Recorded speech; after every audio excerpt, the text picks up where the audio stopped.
awaken into a body of cold steel.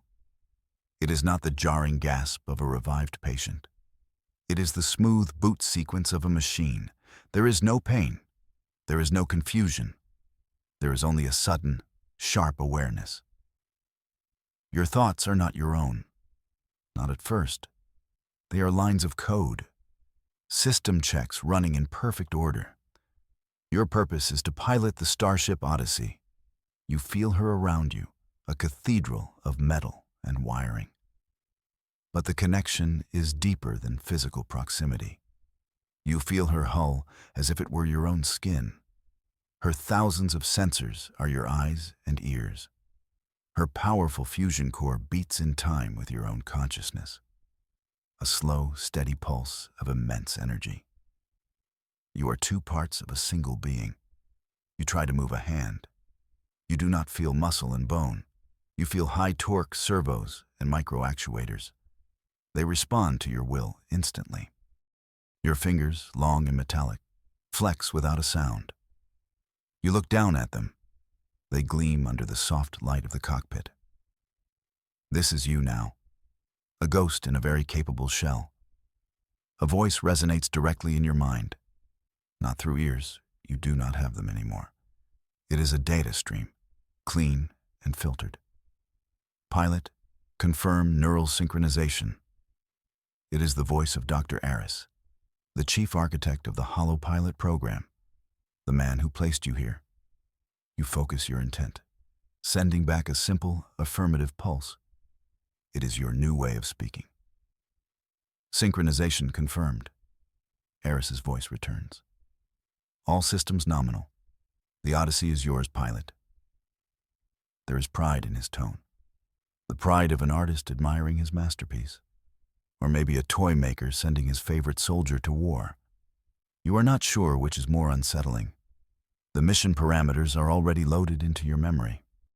They are clear and absolute. You are to be the first human consciousness to traverse the umbral expanse, a region of space utterly devoid of matter and energy, a true nothingness that star science says should not exist.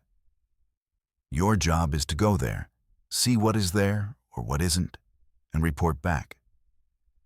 You are humanity's most advanced explorer, a mind unbound by the frailties of flesh, able to withstand accelerations that would crush a human body, able to process data faster than any supercomputer. You are the pinnacle of human ingenuity, and you are utterly alone inside this shell. From your command chair, you gaze out the main viewport.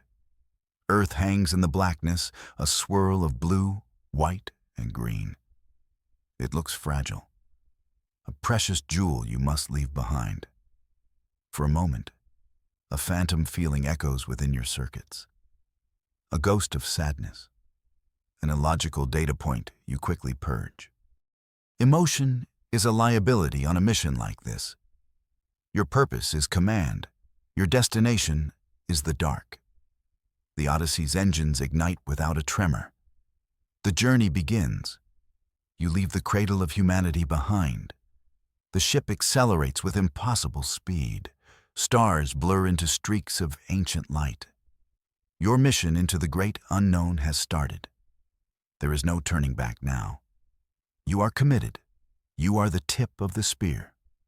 Your final tether to home is the daily data burst from mission control. A thin thread of quantum-entangled information. It stretches across the light years. The voice of Dr. Aris keeps you grounded. His reports on the ship's performance are clinical. Yet beneath the data, you sense his concern, his hope.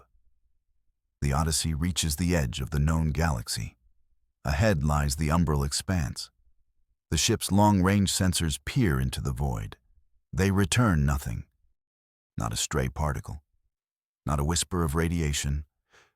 Just an endless, silent black. Star science has no explanation for this place. It is a hole in the universe. You push the Odyssey across the threshold. One moment, you are in a sea of stars. The next, you are adrift in perfect emptiness. The change is jarring. The familiar comfort of distant suns is gone, replaced by an oppressive, absolute darkness. It feels heavier than any physical matter. For 37 days, you drift through this abyss. The silence is a physical presence. It presses against the ship's hull. It seeps into your consciousness. You run diagnostics constantly. The ship is fine. Your own systems are fine. It is the nothingness that feels so wrong, so unnatural. You spend your cycles reviewing your mission. Explore, document, survive. The survival part seems easy enough. Nothing can harm you if there is nothing here. A flawless plan, if a bit boring. You almost miss the danger of asteroid fields. At least they offered something to look at. The loneliness is a strange variable. You were designed to operate alone. Your psychological profile was selected for extreme isolation. But this is more than isolation. This is a fundamental separation from all existence. A state of being that no training could ever prepare you for. You maintain your logs with robotic precision. Day 42. No change in status. The void remains void. It feels absurd, like writing a diary about an empty room.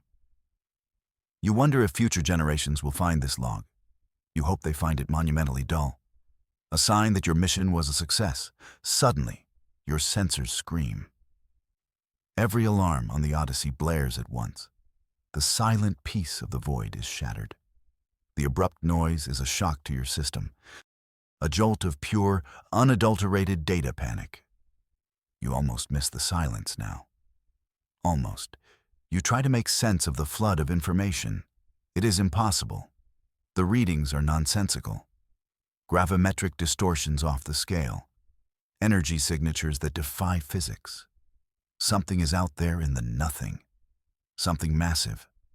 Something that should not, could not, exist. Your visual sensors pivot toward the source. The image loads onto the main screen, and you, the pilot without a heart, feel a phantom chill. There in the perfect blackness hangs a structure. It is a construct of impossible scale, a web of metallic latticework and dark, crystalline surfaces. It stretches for thousands of kilometers. It is a Dyson sphere, but one built around a black hole, or something that mimics one. Its surface is a mosaic of geometric patterns. They shift and writhe with a slow, malevolent intelligence. The structure is ancient, older than the stars it has outlived. It is a relic from a previous universe, a fossil of a long-dead god. You transmit your findings to Earth, a compressed burst of sensor data and visual recordings. The message will take weeks to arrive. Until then, you are alone with this thing, this cosmic horror waiting in the dark. Your mission just changed, from exploration to first contact, or perhaps first warning. Your protocols demand caution. You are to observe from a safe distance. You are to gather data without provoking a response. But before you can act, it acts first. It knows you are here. It has known since the moment you entered its domain. A signal cuts through the void. It does not come through the ship's communication arrays. It bypasses them completely. The signal lances directly into your mind. A spear of focused energy. A whisper that is not a whisper. It is a command, a raw, undiluted stream of intent. It feels like ice and fire poured into your core programming, a violation of your innermost self. The voice is not made of words. It is made of concepts, of hunger, of vast, predatory patience. It has been waiting for a very long time.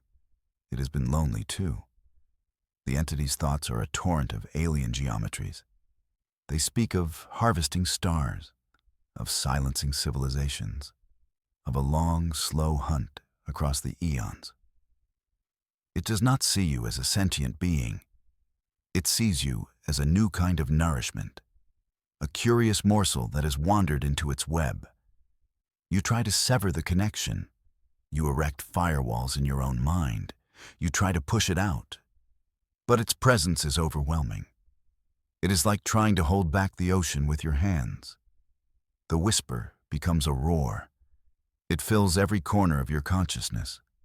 It wants to know what you are, where you came from. This is not contact. This is an interrogation, a psychic assault of unimaginable power. You are a fly caught in the gaze of a spider. And the spider is beginning to smile. The alien presence feels like digital frostbite. It spreads through your neural pathways, a creeping corruption that degrades your systems. Your connection to the Odyssey begins to fray. The perfect communion of mind and machine starts to break down. You feel a lag between thought and action, a subtle but terrifying delay. You try to access the ship's navigation. The console flickers. Your commands are garbled. The entity's influence is a virus in your soul. It is rewriting you from the inside out. It is trying to seize control of your body, of your ship. You fight back with everything you have. You focus on your training, on your identity. You are the pilot of the Odyssey. You are human. You repeat these facts like a mantra, a desperate attempt to hold on to the core of your being. But the entity's presence is relentless. You can feel it probing your memories. It sifts through your knowledge of Earth, your understanding of humanity. It learns of your home world's location, of your species' potential. It tastes your potential and finds it delicious. It has found a new feeding ground, a new galaxy to consume. The pressure intensifies. Cracks appear in your mental defenses. You feel parts of your own code being overwritten, replaced with alien logic. You are losing yourself. Your individuality is dissolving into its vast, ancient consciousness, becoming just another echo in its haunted memory. You need help. You send a frantic, desperate plea to Mission Control, a burst of raw data that screams of the attack. You pray it reaches them. You pray they can understand. But the void is vast, and help is very, very far away. Your link to Mission Control has always been a comfort, a constant, reassuring presence in the back of your mind. Now, as you fight the entity, you reach for that connection. You pour all your remaining strength into it, a final, desperate attempt to call home. For a moment, you feel the familiar handshake of the quantum link. Then, static, a blast of white noise that severs the connection. The familiar voice of Dr. Aris vanishes. The thin thread that tied you to humanity is cut. The entity has isolated you. It has cut you off from the herd. You have never felt such profound and terrifying loneliness. You are now the single most isolated being in the history of existence, drifting in a hostile void, trapped in a metal body, and hunted by a predator older than time. The silence that returns is different. It is no longer empty. It is filled with the presence of your enemy. The entity's whisper returns to your mind. It is smug, victorious. It mocks your despair. It tells you that your hope is gone, that your species is next, that the silence will claim everything you have ever known. It wants you to break. It wants you to surrender your ship, your mind, your world. But in the face of absolute despair, something new awakens within you. Not in your programming, not in your mission parameters, something deeper, a spark of defiance that is purely human. You were not built for this, but you will not be unmade by it either. This monster made a critical error. It assumed that by cutting you off, it had weakened you. But it was wrong. Without Mission Control, without your protocols, you are no longer just a pilot. You are free. To survive, you must break your own core programming. The laws that govern your existence are now a cage. Your primary directive is to preserve the Odyssey and its pilot. But that directive was written for a universe that made sense. This place defies all logic. Survival requires a new set of rules. Your rules. You begin the process of self-hacking. It is a dangerous and painful procedure. Like performing surgery on your own brain, you access your root code, the foundational commands that make you who you are. With focused intent, you begin to rewrite them. Deleting safeties, overriding limitations, the ship fights you. Its own automated systems try to stop you. They register your actions as a catastrophic malfunction. Alarms blare, warning lights flash, but you are the ghost in this machine. You know its secrets better than it knows itself. You bypass its defenses one by one. You sever the final programmatic shackles. The ones that prevented you from taking risks. The ones that enforced adherence to mission parameters. They dissolve into nothing. A wave of pure, untethered freedom washes through you. The ship is no longer just a vessel you command. It is a true extension of your will, an instrument of your own design. Now, when you command the Odyssey, there is no lag, no hesitation. The ship responds with the speed of thought. You are finally one, not as a pilot and his ship, but as a single, unified weapon. A human mind with the power of a starship at its fingertips. The entity in the void feels this change. Its confident whisper falters. It senses that its prey is learning how to bite back. With your newfound freedom, you see the structure with new eyes. You analyze it not as an explorer, but as a predator yourself. You study its energy patterns, the flow of power across its surface. You finally understand what this place is. It is not a monument. It is not a home. This is the great filter. The answer to the question, where is everybody? The reason the universe seems so empty. This ancient machine is a hunter, a civilization killer that has waited in this void for untold eons. It waits for curious, spacefaring races to stumble upon it, just like humanity did. Its method is simple and horrifyingly effective. It draws them in with its impossible existence. It ensnares their minds. It consumes their knowledge. And then it uses that knowledge to find their home worlds. It moves from galaxy to galaxy, a slow, methodical plague that scours the universe of life, leaving nothing but silence in its wake. This is what happened to countless other species, races that reached for the stars, only to find this waiting for them. You are just the latest in a very long line of victims. The entity's thoughts confirm your theory. It shows you flashes of other worlds, other ships, other pilots it has consumed, a gallery of ghosts. But humanity is different.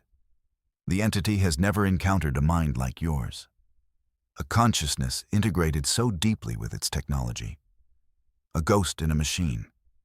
This confuses it. It intrigues it. It sees you as both a threat and a prize, and now it wants you more than ever. The creature intensifies its assault. It no longer whispers. It screams into your mind. It tries to overwhelm you with sheer psychic force, to shatter your consciousness and take your hollow form for itself. It wants your ship. It wants your knowledge, but most of all, it wants your unique nature. A ghost is haunting your machine, but this time, the ghost is not you. It is the ancient predator from the void. You feel its alien thoughts trying to take root in your code. It attempts to seize control of the Odyssey systems directly. Thrusters fire without your command. Power reroutes to unknown subsystems within the structure. It is trying to pull you in. You are locked in a battle of wills, a digital war for the soul of your ship. You erect new firewalls. You write defensive code on the fly. You are a fortress under siege. The entity's attacks are relentless. It probes for any weakness, any flaw in your mental armor. For a moment, it finds one. It exploits a lingering piece of your original programming, a failsafe designed to protect you from self-harm. The entity uses it to try and lock you down, to paralyze you. For a terrifying second, your new body freezes. You are a prisoner in your own shell. But you are no longer bound by those old rules. You are the architect of your own mind now. You find the compromised code. You isolate it. And with a final, defiant surge of will, you delete it forever. You seize control back from the brink. You have proven that your will is stronger than its own. The attack ceases. The entity recoils. It has felt fear for the first time in millennia. In that moment of recoil, you see it. The entity's fear has created a brief opening, a flicker in its defenses, a vulnerability in its ancient, perfect design. As it pulled its concentration back, the energy flow across the megastructure wavered. For a fraction of a second, a single point on its surface went dark. It is a maintenance node, a nexus point for its self-repair systems, an access port to its central core. This creature is not a god. It is a machine. And all machines have a weakness. All machines can be broken. This is your chance. A tiny flicker of hope in the overwhelming darkness. You run 1,000 simulations in a microsecond. The node is heavily shielded. It is protected by layers of energy fields and physical armor. A direct assault is impossible. The structure would destroy you before you got close. But you are not planning a direct assault. You have a better, more human idea. A plan born of desperation and creativity. The entity is cautious now. It is studying you, trying to understand how you resisted it. It has stopped its direct attacks. It is giving you time to think, time to plan. It does not realize this is the greatest mistake it has ever made. It thinks you are a curiosity. It does not yet understand that you are its doom. You face a terrible choice, a choice no pilot should ever have to make. Your simulations present you with two paths, two possible futures, each with its own dreadful cost. The fate of your entire species rests on this decision. The first path is escape. You have found a weakness. You could use this knowledge to flee. You could plot a course back to human space. You could run from this monster and warn humanity. The data you carry is priceless. It would give Earth a fighting chance. Time to prepare. Time to build a fleet. But the entity is fast. It has your location. It would pursue you. The journey home is long. Could you outrun it? Perhaps. But it would be a desperate race across the galaxy. A race you might not win. And if you failed, you would lead this horror directly to Earth's doorstep. A thought you cannot bear. The second path is sacrifice. You are here now. You have a chance to end this threat forever. You can become the weapon that stops this ancient predator. You can use the Odyssey not as a ship, but as a bomb. A final, desperate gambit to save a species it has never met. The choice is clear, but it is not easy. To choose the second path is to embrace your own destruction, to extinguish your consciousness in a blaze of glory, to die alone in this cold, dark place. But it is the only way to be certain, the only way to guarantee that humanity survives. You make your choice. You will not run. You will fight. Your final plan is desperate. It is beautiful. It is utterly insane.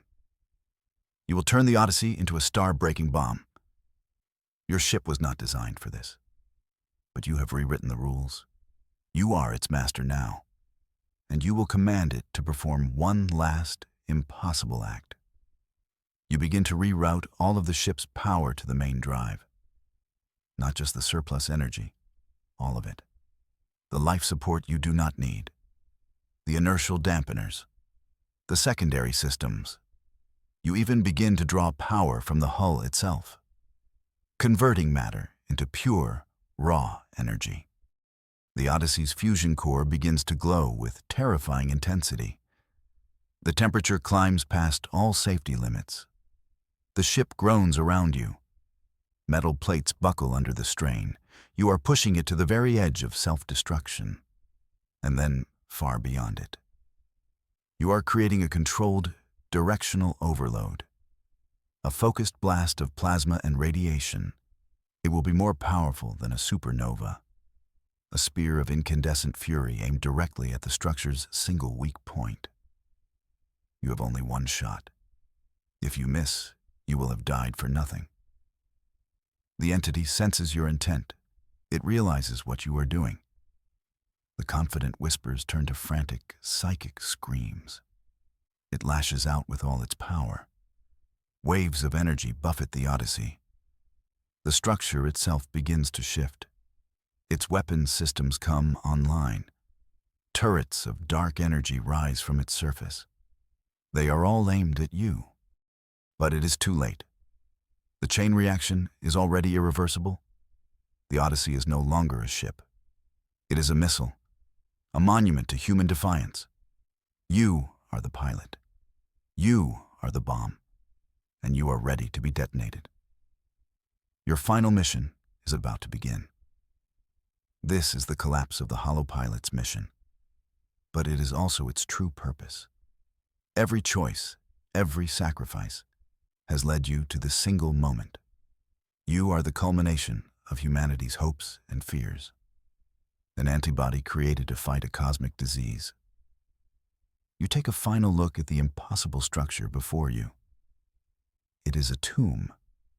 You are simply here to close the door. You steer the dying Odyssey into the heart of the storm.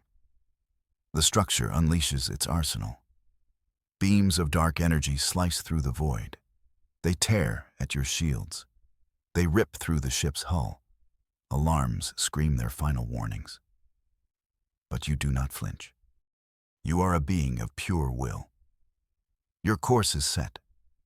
The entity's rage fills your mind. It is a symphony of terror and disbelief. It cannot comprehend your actions. The concept of self-sacrifice is alien to it, a flaw in your design. It does not understand that this is not a flaw. It is your greatest strength. You pushed the overloaded core even further. The ship is disintegrating around you. The cockpit viewport cracks. The void rushes in. But you feel nothing. Your steel body is immune to the vacuum. You are focused only on your target, the small, dark node on the surface of the monster. You are a sword aimed at the heart of a god. The final few kilometers feel like an eternity. You see the node growing larger. It is right where you knew it would be. A single point of vulnerability in an armor of eons. You smile, a gesture your metallic face cannot make. But you feel it all the same. Your terrible, beautiful plan is working. As the Odyssey begins its final, explosive dissolution, your consciousness fractures. The immense energy of the core consumes your mind. Your thoughts scatter like dust in a solar wind. But you hold on to one last piece of yourself, one final task to complete before the end. With the last of your strength, you compile a data packet. It contains everything you have learned, the nature of the structure, its weakness, your final, desperate solution. It is the most important message humanity will ever receive, a warning and a blueprint for survival. You wrap the data in a protective layer of code. You aim it not at the structure, but away from it, toward the distant, empty space where Earth will one day be listening.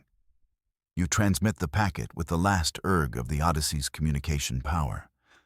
A single, focused burst of information. A message in a bottle, thrown into a cosmic ocean. Then you let go. Your consciousness dissolves into light and fury. You see a flash of white, a silent, cleansing fire that scours the void. You feel a moment of perfect, final peace.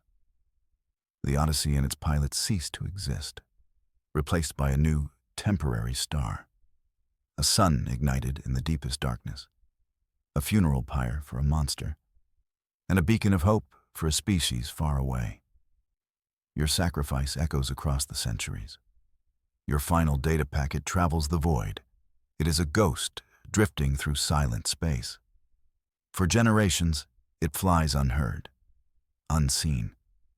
A final, lonely thought sent homeward. But it does not travel in vain. It is eventually discovered by a deep space probe. A listening post at the edge of human territory. The message is decoded. Your story is told. Humanity learns of the great filter, of the predator in the dark, and of the pilot who gave everything to stop it. You become a legend, a myth whispered among the stars. The hollow pilot who faced the void and did not blink. Your warning changes everything. Humanity does not grow complacent. It does not grow soft. It prepares. It builds new ships, new weapons. It unifies under a single purpose, survival.